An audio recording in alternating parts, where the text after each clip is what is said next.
Representative never shows up, so I just thought I would take a seat. Say that out loud for the record.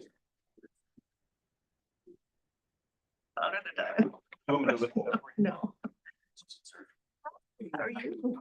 Good morning, Justice. How are you, brother? Merry Christmas, Devin. Last time, but I know where you were. How did the grand opening go? No official power here. How are you? Great, good to see you. I get to do that. It's looking at. At least the best one. Getting ready for Christmas. Why? Let me, I wasn't sauce. Never. And on all the, we're on the social media or whatever. I am like, You want any of them? had an issue a while back with a very angry. Well, good morning all. Good. Started here. I can call a roll. Here. Presiding Judge Keller, Miss Bash, Mr. Bryant, Here. Justice Coy, Ms. Clayton, Present. Senator Creighton, Mr. Dunmoyer, Here. Mr. Gimbel, Judge Gravel, Here. Judge Laird, Representative Leach, Judge Maderi, I'm here by phone. Sorry, I'm not there in person. I got a little bit of a cold. Pardon me. Justice Miskell, Judge Nash, Judge Person, I'm here. I'm sorry, here by phone, Valencia Nash, sorry. Judge Person, I'm here by Zoom and again, a conflict, but I'm here. Judge Sawyer, Here, present. Representative Smith, Here. Judge Spillane, Here. Justice Wise, and Senator Zaffirini. Thanks all for being here this morning. As a reminder, the meeting is being recorded and will be in the court's archives later on. On Tuesday, we were glad to be in Laredo to dedicate the Dean Senator Judith Zaffirini Justice Center, which used to be plainly called the Webb County Courthouse, and now it's a Justice Center. I say we, 6 of my colleagues went with me, including Justice Young, and about 300 or 400 other judges. I don't know how many you've seen be everywhere. Andy Oldham was there from the Fifth Circuit, and it was very impressive. And it's good to have that testimony to all of Senator Zaffarini's good work, and she's very helpful for us here at the council. And she's only been in the Senate since 1986 when she was elected. That's funny. I have black hair. She actually saw that picture on the internet. And I thought, well, that's Zaffarini. She not missed a single vote out of 72,132. And most of the legislators I tell that say, I don't want that record. Good for her. And she's passed 1,388 bills, and a bunch of them are helpful to the judiciary, guardianship, which started in discussions here in this room, but lots of other things as well. So congratulations to Senator Zaffirini and to the good people of Webb County for their new sign on the courthouse. My favorite part of it, I haven't told the Senator this, but at lunch he talked about growing up and chasing the boy that she eventually caught married 60 years ago, and some pretty personal stories. I hope we have a recording of that. Today we have a statistical report update for 2024, an overview of the study being monitored by this council to research court personnel salaries and staffing levels. We have a new member to the council, David Dunmoyer, and we're pleased to have him from the Texas Public Policy Foundation, the director for Better Tech for Tomorrow and water policy there. He's has a BS degree from TCU in public relations and a master's degree in public affairs from the University of Texas. So, we are always proud of being able to have the assistance of the Public Policy Foundation in a number of our efforts. And so we welcome David. Glad to have you with us. And Kevin Bryant was reappointed. And so we're glad to have his continued participation in the Judicial Council. You should have had an opportunity to see the minutes of the September 27th meeting. Are there any questions or objections about those? They'll be approved by acclamation. And that will take us to the statistical data update. Alejandra Pena is going to present for us. Good morning, council members. Good morning, Chief. Angela and I have some statistics to present to you all today. First, I'm going to go ahead and start with some updates on one of the new reporting requirements that came out of last legislative session. This came from House Bill 2384, and it's related to performance measures at the court level. So if you all, or as you all know, we have been collecting data for many years, but it has all been at the county level and in aggregate counts. So this takes it down just one step further. And of course, we're also working on our case level data project, which will take it down many steps down and break it into a lot more detail, which we're very excited about. That project is off the ground and in the works. But here are some updates on the court level data that has started to come in. Thank you, Kelly. So the bill called for our office to collect information or data on clearance rates at the court level and the time that cases are before the court from filing to disposition, in addition to the court's active pending caseload. The court's active pending caseload is a completely new measure. We have never collected this information before. And so this has led to a lot of updates in case management systems across the state. Some clerk offices are there, some are not, but are actively working with their vendors. We've been actively working with all the CMS vendors as well, so that we can get them in shape to submit it, even if it's, you know, a bit after the due date. And we'll continue to update the data that we post online. The due date for these reports was November 1st. We did receive a lot of reports around that timeframe. We are still receiving them now, and we have received a very large amount of corrected reports too. We suspect that's going to continue into the new year as case management systems continue to push these upgrades, and the clerks have time to verify the reports that the CMSs are producing now for this data. The reason a lot of updates have been needing, it's not just because of that new metric completely, but the systems were not designed to capture data at the court level. And so some enhancements have had to go through. But we've been actively working with the counties, with clerks, with judges, with vendors for over a year now, right? Probably going on like 18-ish months. So we're confident that data is going to continue to improve as it continues to come in.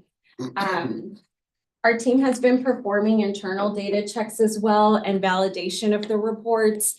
We have also found some errors, which we were fully expecting. It's not on the clerks at all. It's just brand new reports. And so through our reviews, we've identified some that need correction, some that we're not sure. The numbers may not look great. And we have been following up with every single county on that too. So all of those continue to come in too. We are actively working on a set of dashboards that will display this information. We're very excited about these. We think we'll likely be publishing them early next month in January. We're presenting this information next week to the presiding judges as well, since they're required to look at this information too. And so these dashboards will be able to display the data by court, case type, and by county as well. You can also filter by the judicial region, by county, if there's courts, multiple courts that serve one county, or by court too, since we know that can differ. Next slide, please.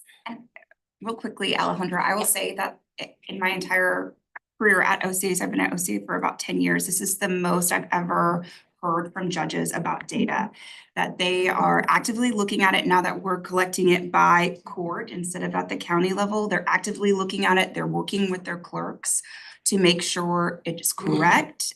So I think we are headed in a very positive direction because that is now happening. Yes, 100%. We have been able to participate in some site visits with not just the clerks, but their judges joining them as well and their vendors. So it's been really nice to see these three different, entities, clerks, judges, and vendors come together to work on this. Everyone has been very proactive and engaged. So even though there's still a lot of corrections happening, because it's the first time anyone reports this type of report, we feel really good about what it's gonna look like in the near future. And so to give you some statistics here, we're still performing data checks. We're still going through corrections and some validating of reports. But at an initial review of the data, we have about 62% of submissions. So by submissions, this means all courts by case type. We're breaking it out by the case type since we didn't want to combine clearance rates in a court for criminal, family, and civil altogether. So we're looking at it by, let's say, court number one, their criminal cases, their civil, their family. We want to break it down at that level. So that's what submission stands for here. So across all case types, about 62% of them have shown to have a clearance rate of 90% or higher. And that's followed by 12% of submissions between 80 to 89%. We suspect as corrections come in, these numbers are going to increase.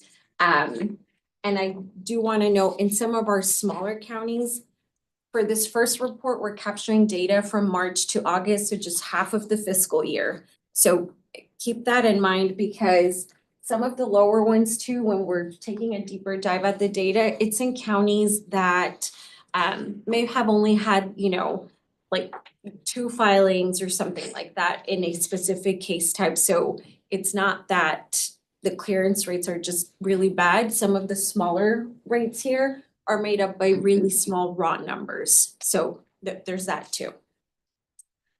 Next slide.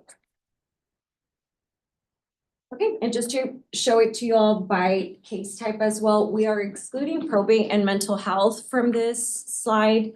And that is because probate and mental health and guardianship cases have shown to come with the largest amount of challenges to capture data at the court level. And that is, and historically, we've only captured filing information, not dispositions for these case types. Because of the nature of these cases, they can last for many years, depending on the case situation. And so we've been working with clerks and vendors to figure out the best way to capture it based on actions and not events in the case, so that we're not showing, this court is sitting on X amount of cases that are open for 20+ years. Well, because the guardianship is still in place or because the state matters are still ongoing. It's not because they're just sitting there and the case isn't moving. So we've excluded them for that purpose, but you'll see that criminal numbers have the highest clearance rates right now. So 74 and 75% of submissions for these case types showed to be over 90%. And then we go into civil, family, and juvenile last. Again, the lower percentages over 90% is because it's small or very small raw numbers. We have also seen since the pandemic and when we were addressing the backlog that a lot of the courts shifted focus towards their criminal caseload So we're not surprised to see criminal cases with a little higher of a percentage. Stay tuned for those dashboards. We're very excited. We've been working really hard on them, and we think they're going to display the information in a really nice and digestible way. Early to mid-January will be when we will be publishing them, and they'll be on our website. And I will turn it over to Angela now. Thank you.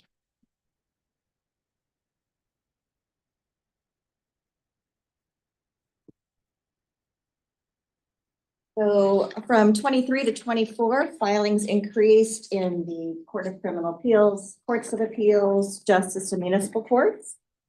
And filings also very likely increased in the district courts, but we are missing a year's worth of criminal information from Dallas and 3 months of criminal information from Bear for both the felony and misdemeanor sides. So when you add in what should be Dallas and Bear, district filings have likely gone up, and statutory county filings should not have declined as what's shown, as far as what's shown. Appearance rates rose in the Supreme Court, the constitutional county and municipal courts, while declining at all other levels. But nothing too significant, very small declines. And by case type, clearance rates declined in felony, misdemeanor, and justice court civil cases. And the change in felony is due to increased filings. We're seeing historic levels rising. And same with the justice court civil filings, we're seeing historic levels of filings. Okay.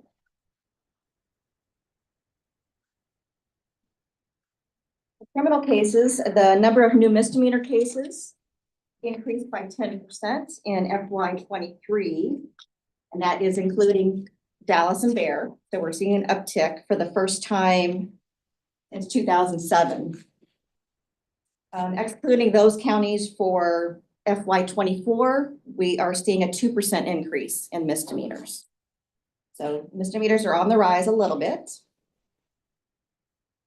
And felony cases, excluding Dallas and Bear, increased by 5% in FY24. So we're seeing significant growth in the felony area. Angela, and I looked at this ahead of time. A question I have for you is, you've used the word historic growth 3 times, which always sends up my red flags. But as I reviewed this, the question that I have, tell me how these numbers are proportionate in relation to the population growth.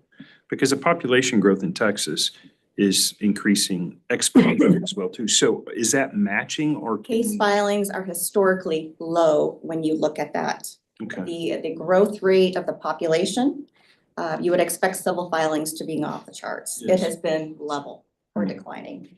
Family law has been declining. So you have an inverse relationship really in most of these case categories. It's either declining in terms of population, per population, or remaining level. The only thing that I could say that right now would have a big increase because of the population is the justice court civil cases. That's the only thing that keeps up with population. But the justice courts also sustained an increase in what the dollar amount for their jurisdictions, right? Yeah, correct. Do you have any idea where the felonies and misdemeanors increase is coming from?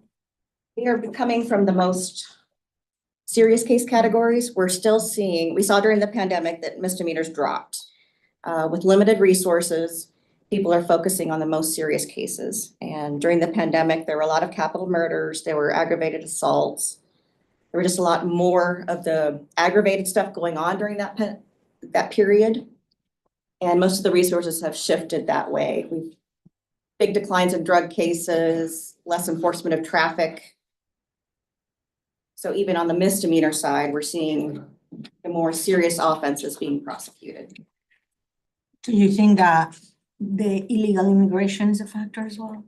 We don't know, but I would say not.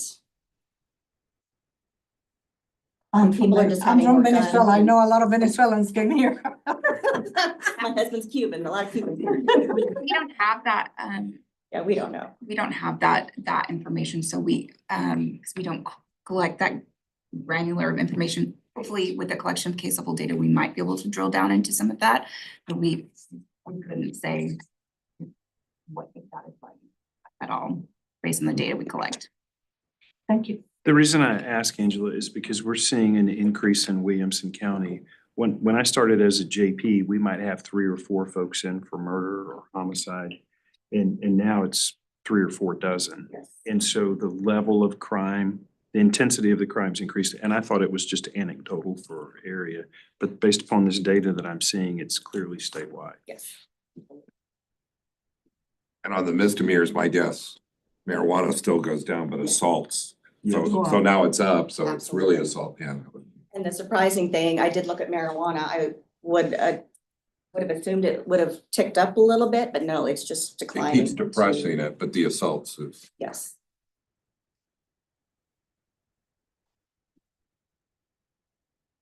Okay, so in terms of the capital felony, sorry. Filings increased in every category except for homicides. So homicides did go down from the pandemic period. Sexual assault of a child and drug sale or manufacture. The offenses continue to increase except for aggravated assault and attempted murder.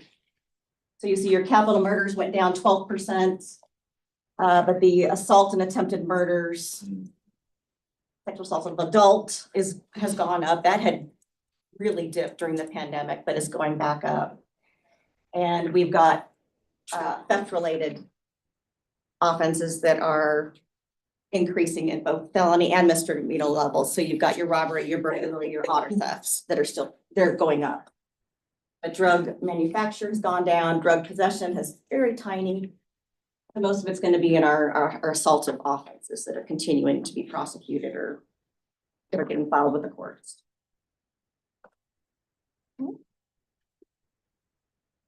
For the previous 5 years, the only misdemeanor case type that increased were assaults. These continued to rise in 2024, in addition to theft, a little bit of more traffic offenses, especially driving without a license or a suspended license, which really surprised me because that had been going down to almost nothing. Maybe that's immigration. Yes, as a matter of fact, my niece just got rear-ended in 945 and the Got guy was rear-ended by illegal. somebody too.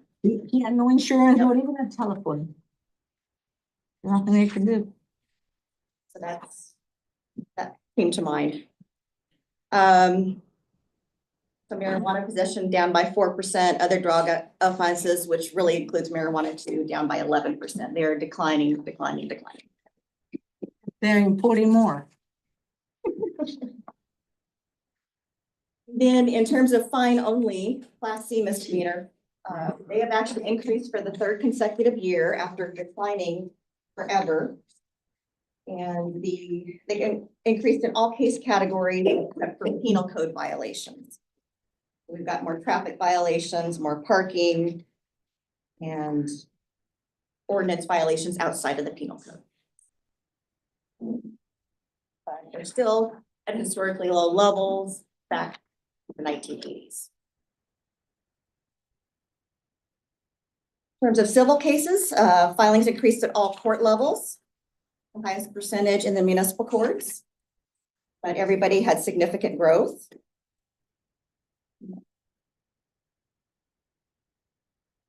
Potential increases occurred in injury or damage cases, particularly with motor vehicle cases. They had been going up forever. We've had some up and downs during the pandemic and they shot up again.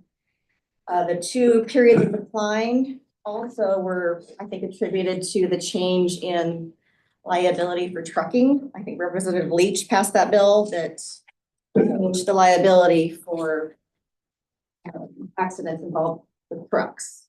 And we saw a huge spike in August of that year before the law went into effect. And then it went back down. And I'm not sure why it spiked this year. But I hear that there's more legislation coming, so maybe in anticipation of that. Eminent domain has also risen to the 2nd highest level on record. And other real properties have rose to an all-time high. We've seen a lot of eminent domain cases involved with gas and oil pipelines.